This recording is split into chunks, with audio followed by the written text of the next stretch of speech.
जामहरू यार अहिले आफै हिँडिरहेको छ यार। भोलिको लागि सहज हुन्छ क्या एकदम सहज हुन्छ क्या।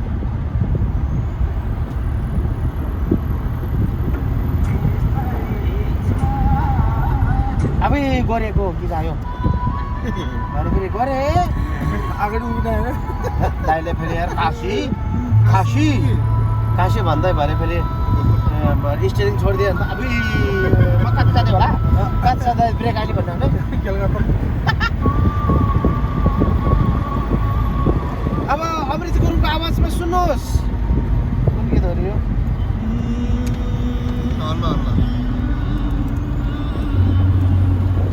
हेर्नुहोस् दिदी हामी अहिले यो बाटो हिँडिरहेछौँ लत्ता भिरको बाटो आउँदै हुनुहुन्छ यसरी हामी खोलाको तिर हुँदै यहाँनिर बाटो हिँड्दैछौँ हामी यतिखेर